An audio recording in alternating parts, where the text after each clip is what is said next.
அனைவருக்கும் வணக்கம். கலியுக காவியம் 1 ஆத்மாவின் சுயசரிதம் அப்படிங்கிற நூல்ல இருந்து சிறிய தலைப்புகள் எடுத்து வீடியோஸ்ல பார்க்கலாம். வசந்த நவராத்திரி தொடங்குகின்ற இன்றிலிருந்து தொடர்ந்து 9 நாட்களுக்கு கலியுக வட்டங்கள் அப்படிங்கிற ஒரு சிறிய தலைப்பு எடுத்து பார்க்கலாம். 700 பக்கங்களை கொண்ட ஒரு பெரிய நூல் இது. அதனால இந்த நூல்ல இருந்து ஒரு சில தகவலை மட்டும்தான் வீடியோஸ்ல ஷேர் பண்ண முடியும்.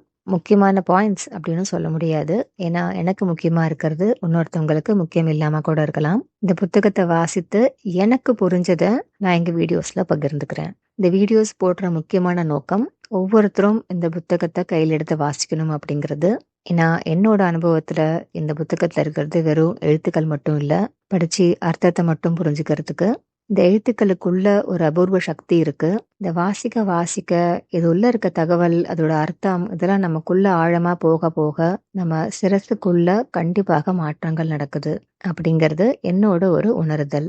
வீடியோக்குள்ள போகிறதுக்கு முன்னாடி ஒரு நிமிஷம் வீடியோவை பாஸ் பண்ணி அகத்திய மகரிஷிகள், வால்மீகி மகரிஷிகள், அனைத்து சப்த ரிஷிகள், குரு அன்னை மற்றும் இறையன்பு ஜெயந்தி அம்மா அனைவரோட ஆசிர்வாதங்களுக்காக வேண்டி வணங்கி ஆரம்பிக்கலாம். சப்த ரிஷிகள் இறையன்பு ஜெயந்தி அம்மாக்கு கொடுத்த முதல் நூலான ஆகம வேதத்தோட இறுதி பக்கத்துல இறுதி வரிகள், பாரத்வாஜ மகரிஷிகளின் ஆகம வேதம் இனிதே நிறைவுற்றது. அவ்வாறு அகத்திய மகரிஷிகளின் உரைப்படி வால்மீகி மகரிஷிகள் உரைத்தவற்றை பதிந்தே கலியுக காவியம் எனும் ஆத்மாவின் சுயசரிதை என்கின்ற அறநூலை இப்பூவுலகிற்கு சமர்ப்பிக்கின்றோம். இதோட ஆகம வேதம் நிறைவுற்று அதோட தொடர்ச்சியாக ஆத்மாவின் சுயசரிதம் அப்படிங்கிற நூலை அகத்திய மகரிஷிகள் சொல்ல வால்மீகி மகரிஷிகள் ஜெயந்தி அம்மாக்கு சொல்லிட்டு வந்ததுதான் ஆத்மாவின் சுயசரிதம்.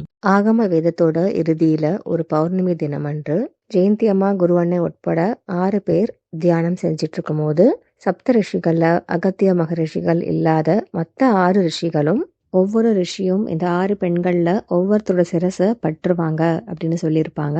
அதுல ஜெயந்தி அம்மா சிரசை பற்றினது வால்மீகி மகரிஷிகள். ஆத்மாவின் சுயசரிதம் அப்படிங்கிறது நம்ம ஒவ்வொருத்தரோட ஆத்மாவோட சுயசரிதம்.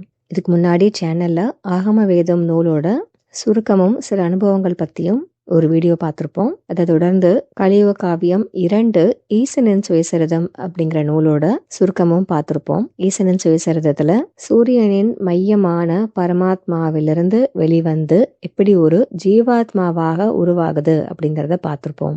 ஜீவாத்மா அப்படிங்கிற ஒரு பாதரச துகள் பல கோடி துகள்களாக பிளவுற்று ஒரு மனிதரோட உள்மூளைக்குள்ள இருக்கு. நம்ம எல்லாரோட உள்மூளையிலும் அணுக்களுக்குள்ள இந்த சிறிய துகள்கள் இருக்கு. இந்த ஒவ்வொரு துகளுமே ஆத்மாவோட ஒரு சிறிய பகுதி. இந்த நூல்ல அகத்திய மகரிஷிகள் இந்த 6 பேரோட சிரசுக்குள்ள அணுக்களோட அமைப்பு எப்படி இருக்கு அப்படிங்கிறத விவரித்தாலும் கூட அருவரின் சிரசுகளில் உள்ள அணுக்களின் அமைப்பே அனைத்து மானிடர்களின் சிரசுகளிலும் உள்ளது அப்படின்னு சொல்லியிருக்காங்க. இந்த புத்தகத்தை வாசிக்கும் போது நம்மளோட ஆத்மா நம்ம கிட்ட இத உரைக்குது அப்படிங்கறத நம்ம புரிஞ்சு வாசிக்கணும். நம்ம சிரசுக்குள்ள அணுக்கள் எப்படி அமைஞ்சிருக்கு, இதை தெரிஞ்சுக்கிறதுனால நமக்கு என்ன உணர்த்தப்படுது, அணுக்களுக்குள்ள இருந்து இந்த ஆத்ம துகள்களை விடுதலை செய்யணும் அப்படின்னா நம்ம என்ன செய்யணும் போன்ற அரிய விஷயங்கள் ஆத்மாவின் சுயசரிதத்துல நம்ம படிக்கலாம். இந்த புத்தகத்தை வாங்கறதுக்கு லிங்க் டிஸ்கிரிப்ஷன்ல இருக்கும். உள் மூலையில பிட்யூட்டரி சுரபிக்கும் பீனியல் சுரபிக்கும் இடையே 10 வட்டங்கள் இருக்கு அப்படிங்கிறத சில வீடியோஸ்ல பார்த்திருப்போம். ஒரு நாள் தியானத்துல எனக்கு வந்த ஒரு காட்சி இந்த வட்டங்களை தத்ரூபமாக உணர்றதுக்கு உதவி பண்ணுச்சு. அதனால அதை இங்க பகிர்ந்துக்கிறேன். தியானத்துல நான் மூளைக்குள்ள இருக்க மாதிரியான ஒரு உணர்வு ஏற்பட்டுச்சு. குறிப்பாக பிட்யூட்டரி சுரபி அப்படிங்கிற இடத்துல இருந்து நான் பார்க்கிறேன். பிட்யூட்டரி சுரபி அப்படிங்கிறது நம்ம கண்களுக்கு பின்னால மூளை பகுதியில கண்களுக்கு ஜஸ்ட் அப்படியே கொஞ்சம் பின்னாடி இருக்கக்கூடியது. அந்த இடத்துல இருந்து பார்க்கும்போது கொஞ்சம் தொலைவுல ஒரு மத்தியமான ஒரு இடத்துல ஒரு ஒளி தெரிஞ்சது, விளக்கோட தீபம் மாதிரி. மூளை பகுதி முழுக்கவே இருட்டாக இருந்ததுனால அந்த ஒளி நல்லா பிரகாசமாவே தெரிஞ்சது. நான் இருக்கிற இடத்துக்கும் அந்த ஒளிக்கும் இடையில வட்டங்கள் இல்லைன்னா சர்க்கிள்ஸ்ன்னு சொல்லலாம், அந்த மாதிரி சர்க்கிள்ஸ் தெரிஞ்சது. இந்த வட்டங்கள் மேல அங்கங்க வெவ்வேறு இடத்துல உருண்டையான சில பொருட்கள், அது என்ன அப்படிங்கறத நான் ஒத்து கவனிக்கல. ஆனா இந்த வியூ எப்படி இருந்துச்சு அப்படின்னா, பொதுவா சூரிய மண்டலம், சோலார் சிஸ்டம் நம்ம படத்துல பாக்குற மாதிரி இருந்துச்சு.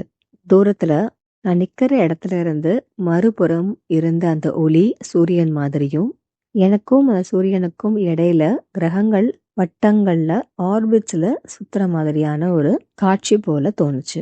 இந்த காட்சியை நான் பார்த்ததுனால ஆத்மாவின் சுயசரிதத்துல உள் மூலையில பிட்யூட்டரி சுரபிக்கும் பீனியல் சுரபிக்கும் இடையில 10 வட்டங்கள் இருக்கு.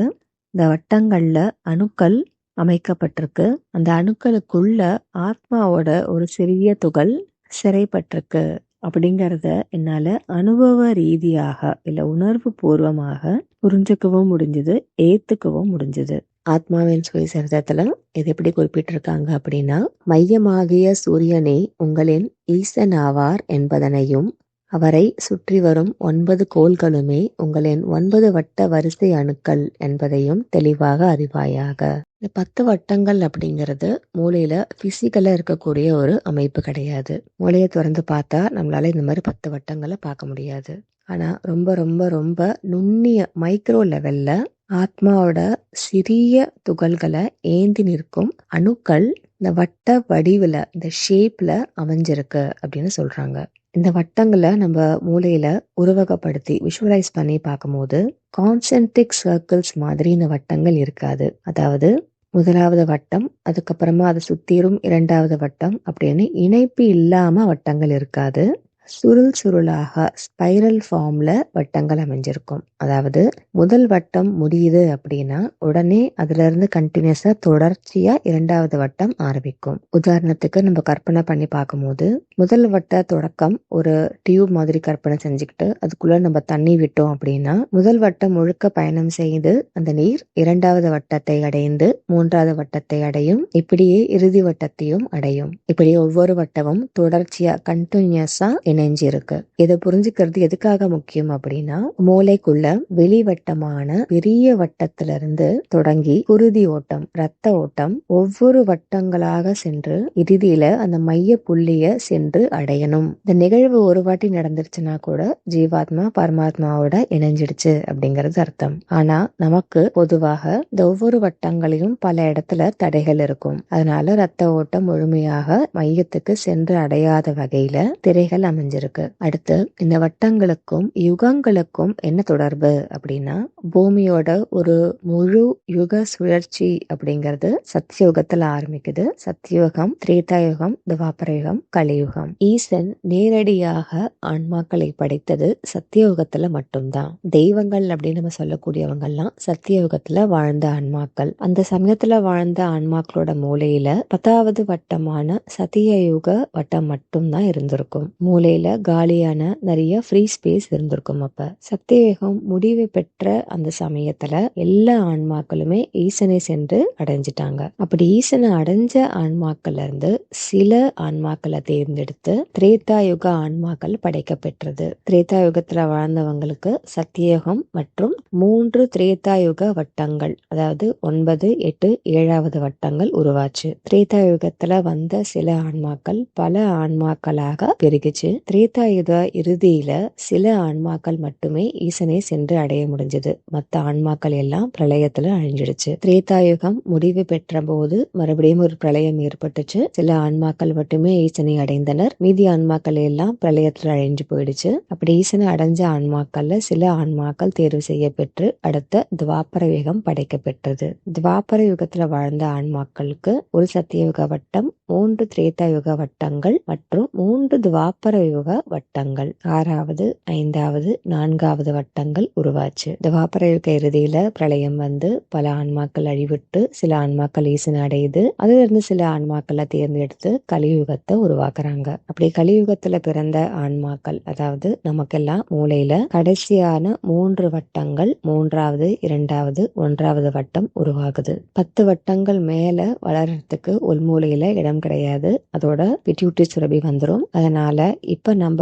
நகர்ந்து போய் கொண்டிருக்கும் கலியுகத்தோட இறுதியில மீண்டும் பிரளயம் ஏற்பட்டு பல ஆன்மாக்கள் அழிவுற்று சில ஆன்மாக்கள் மட்டும் சத்தியயுக வித்துகளாக தேர்ந்தெடுக்கப்பட்டு அடுத்து புதிதாக ஒரு பூமியோட சுழற்சியில புதிய சத்தியயுகம் உருவாக்கப்படும். தற்சமயம் நம்ம கலியுகம் முடிஞ்சு சத்தியயுகம் ஆரம்பிக்கிறதுக்கு முன்னாடி இருக்கக்கூடிய அந்த இடைப்பட்ட காலத்துல டிரான்சிஷன் பீரியட்ல இருக்கும் அப்படிங்கிறது ஒரு சில கணிப்பு சொல்லுது. இப்ப பூமியில வாழ்ந்துட்டு இருக்க ஆன்மாக்கள் அணுக்கள்ல இருந்து சத்தியுக வித்துக்களாக ஆன்மாக்கள் தேர்ந்தெடுக்கப்பட்டுட்டு இருக்காங்க. இங்கிலீஷ்ல இந்த மாதிரியான ஆன்மாக்களை ஸ்டார் சீட்ஸ் அப்படின்னு சொல்றாங்க. மூளையில 10 வட்டங்கள் இந்த மாதிரி தான் உருவாயிருக்கு. யுகமாற்ற கால அளவுகள் கணக்குகளை பத்தின ஒரு புத்தகம் யுகா ஷிஃப்ட் அப்படிங்கிற புத்தகத்தை வாசிச்சுட்டு இருக்கேன். இந்த தொடர் முடிஞ்சதுக்கு அப்புறமா அந்த புத்தகத்துல இருந்து சில தகவல்களை பார்க்கலாம். சத்தியுக வட்ட அணுக்கள் மட்டும்தான் ஈசனால நேரடியாக படைக்கப்பட்டது. ஈசன் தன்னோட துணைக்காக தெய்வங்களை படைக்கிறாரு. தெய்வங்கள் தன்னோட துணைக்காக உபதெய்வங்களை படைக்கிறாங்க.